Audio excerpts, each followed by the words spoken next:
ഇങ്ങനെ ഒരു വീഡിയോ ചെയ്യണമെന്ന് ഒട്ടും ആഗ്രഹിച്ചൊരു വ്യക്തിയല്ല, എങ്കിൽ പോലും ചെയ്യാതിരിക്കാൻ സാധിക്കില്ല.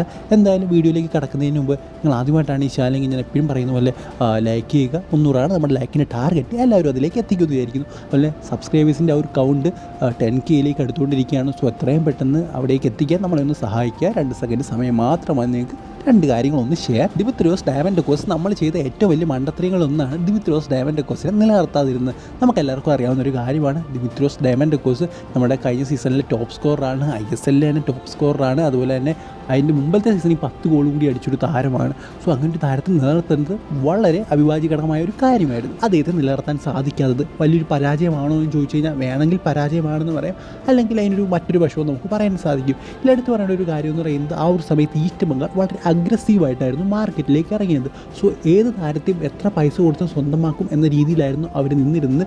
സോ അതുകൊണ്ട് തന്നെ ആ ഒരു സാഹചര്യത്തിൽ നമുക്കറിയാവുന്ന ഒരു കാര്യമാണ്, ഒരിക്കലും അവർ എന്താ പറയുക ദിമിത്രിയോസ് ഡയമൻഡോക്കോസ് എന്ന് പറയുന്ന ഒരു താരത്തെ കയ്യിൽ കിട്ടിക്കഴിഞ്ഞാൽ വിട്ട് കളയത്തില്ലെന്ന്. സോ അത് തന്നെ സംഭവിച്ചു. പക്ഷേ ആ ഒരു സമയത്ത് നമ്മുടെ SD-യും നിഖിലും ഒക്കെ നമുക്ക് അന്നൊരു വാക്കുണ്ട്, അതായത് ഇത്ര വലിയ തുകയ്ക്ക് നമുക്ക് മറ്റൊരു താരത്തെ, അത് ഇതിനെക്കാട്ടി മികച്ചൊരു താരത്തെ സ്വന്തമാക്കാൻ സാധിക്കുമെന്ന്. പക്ഷേ എവിടെയാണ് ആ ഒരു താരം? ദിമിത്രിയോസ് ഡയമൻഡോക്കോസിൻ്റെ ആ ഒരു താങ്ക് യു പോസ്റ്റ് ഇപ്പോൾ 100 ദിവസം കംപ്ലീറ്റ് ചെയ്യാൻ പോവുകയാണ്. ആ ഒരു 100 ദിവസത്തിന് മുമ്പാണ് നമുക്കറിയാവുന്നൊരു കാര്യം തന്നെയാണ് അദ്ദേഹം ഈ ഒരു ക്ലബ്ബ് വിട്ട് പോകുന്നത്. സോ ആ ഒരു സമയത്ത് തൊട്ട് ശ്രമിച്ചിരുന്നെങ്കിൽ ആ ഒരു താരത്തെ സ്വന്തമാക്കാൻ സാധിക്കുമായിരുന്നു. ബട്ട് സ്റ്റിൽ ആ ഒരു താരം വന്നിട്ടില്ല. അദ്ദേഹം വന്നു കഴിഞ്ഞാൽ തന്നെ അദ്ദേഹം ഇനി അഡാപ്റ്റ് ചെയ്യാനുള്ള സമയം, മറ്റ് കാര്യങ്ങൾ. സോ നമ്മളെപ്പോഴും മത്സരിക്കുന്നത് ഷീൽഡിന് വേണ്ടിയാണ്. സോ ഒരു ഷീൽഡിൻ്റെ കാര്യത്തിൽ വീണ്ടും തീരുമാനമായി എന്ന് തന്നെ പറയാം. ഈ ട്രോഫി എന്ന് പറയുന്നത് വെറും ക്ലീശയായിട്ടുള്ളൊരു സംഭവമാണ്. ട്രോഫി എന്ന് പറഞ്ഞാൽ റെലിഗേഷൻ വരുന്ന സമയത്ത് ഇതൊക്കെ എടുത്തു മാറ്റാവുന്ന സംഭവമാണ് ഈ ട്രോഫി എന്നൊക്കെ പറയുന്നത്. ഇത് കിട്ടിയിട്ട് പ്രത്യേകിച്ച് ഒരു കാര്യമില്ല. വേണ്ടത് ഷീൽഡ് അല്ലെങ്കിൽ സൂപ്പർ കപ്പ് പോലൊരു ടൂർണമെൻറ്റ് വിജയിക്കുക എന്നതാണ്. അല്ലാതെ ഈ ഒരു ട്രോഫി ISL ട്രോഫി നേടിയിട്ട് ഒരു ഗുണമില്ല. വേണമെങ്കിൽ കുറച്ച് ക്യാഷ് പ്രൈസ് കിട്ടും, അല്ലാതെ നമ്മുടെ ക്ലബ്ബ് എന്ന രീതിയിൽ, നമുക്ക് ഫാൻസ് എന്ന രീതിയിൽ നമുക്ക് ആശ്വസിക്കാൻ പറ്റാവുന്ന ഒന്നുമില്ല ഈ ഒരു ട്രോഫി എന്ന് പറയുന്ന സംഭവം നേടിയിട്ട്. കുറച്ചാണ് മുമ്പാണ് നമ്മൾ നേടുന്നതെങ്കിൽ നമ്മൾ ഇന്ത്യൻ ചാമ്പ്യന്മാരാണ്. പക്ഷേ ഇപ്പോഴത്തെ ഇന്ത്യൻ ചാമ്പ്യന്മാർ, ഫുട്ബോൾ ചാമ്പ്യന്മാർ എന്ന് പറയുന്നത് ഇന്ത്യൻ സൂപ്പർ ലീഗ് ഷീൽഡ് വിജയിക്കുന്നവരാണ്. സോ ഷീൽഡ് വേണം, അല്ലെങ്കിൽ സൂപ്പർ കപ്പ് വേണം, എന്നാലേ AFCയിലേക്ക് നമുക്കൊരു അവസരം കിട്ടത്തുള്ളൂ. സോ ഈ ഒരു അവസ്ഥയിൽ പറയാൻ പറ്റുമെന്നറിയില്ല. ഈ ഒരു സാഹചര്യത്തിൽ അല്ലെങ്കിൽ ഈ ഒരു രീതിയിലാണ് നമ്മൾ പോകുന്നതെങ്കിൽ ഇപ്രാവശ്യവും നമുക്ക് വലിയൊരു നിരാശ തന്നെയായിരിക്കും. നിരാശയിൽ കൂടുതലായിട്ടുള്ള കാര്യങ്ങളൊന്നും തന്നെ ഉണ്ടാകില്ല. സോ ഈ ഒരു സമയത്ത് ഞാൻ പറയാൻ ആഗ്രഹിക്കുന്ന ഒറ്റ കാര്യമുള്ളൂ, ആരും തന്നെ സ്റ്റേഡിയത്തിൽ പോയി മാച്ച് കാണാതിരിക്കുക. അതാണ് അത്.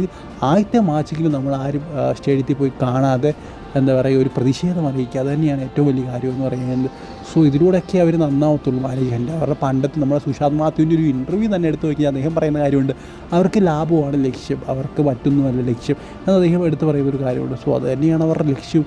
സോ ക്ലബ്ബ് മുന്നോട്ട് പോകണം, അതിൽ നിന്ന് ഫാൻസിന് എന്തെങ്കിലും ഇതുണ്ടാവണം എന്നുള്ള കാര്യങ്ങളൊന്നും അവർക്കില്ല. അവർക്ക് ലാഭം മാത്രം ലക്ഷ്യമാണ്.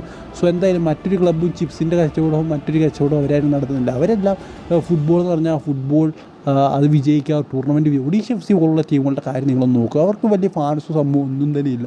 എന്നിട്ടുപോലെ അവർക്ക് എത്തിക്കുന്ന താരങ്ങൾ നോക്കി, ഡീഗോ മൊറീഷ്യ, റോയ് കൃഷ്ണ, ഭയങ്കര ക്വാളിറ്റിയുള്ള പ്ലേയേഴ്സിനെ അവർക്ക് ആ ഒരു താരത്തെ എത്തിച്ചില്ലെങ്കിലും വഴി കുഴപ്പമൊന്നുമില്ല. എന്നിട്ട് അവർ എത്തിക്കുന്നുണ്ട്. ആ ഒരു എന്താ പറയുക, അത്രയും സപ്പോർട്ടില്ലാത്തൊരു ക്ലബ്ബ്. സോ അതിൻ്റെ ഒരു 1% പോലും മാന്യതയില്ലാത്തൊരു മാനേജ്മെൻ്റ് ആയിപ്പോയി. ഒരുപക്ഷെ ഒഡീഷയുടെയൊക്കെ മാനേജ്മെൻറ്റ് ഇവിടെ ആയിരുന്നെങ്കിൽ നമ്മുടെ ക്ലബ്ബ് ഏത് രീതിയിൽ വളർന്നേനെയും എന്ന് നിങ്ങളൊന്ന് ഓർക്കുക. ഒരുപക്ഷെ ഇതല്ല, റോയ് കൃഷ്ണയും ഡിഗോ മൊറീഷ്യ പോലുള്ള താരങ്ങളല്ല, ഇതിനെക്കാട്ടി വമ്പൻ താരങ്ങൾ ഇവിടേക്ക് വന്നേനെ. സോ ആ ഒരു അവസ്ഥയാണ്. സോ ഒരു വീഡിയോ എത്ര നിങ്ങൾക്ക് ഇഷ്ടപ്പെടുന്നെങ്കിൽ തീർച്ചയായും ലൈക്ക്, സബ്സ്ക്രൈബ് ചെയ്യുക. അടുത്ത വീഡിയോയിൽ കാണുന്നവർക്ക് ഗുഡ് ബൈ.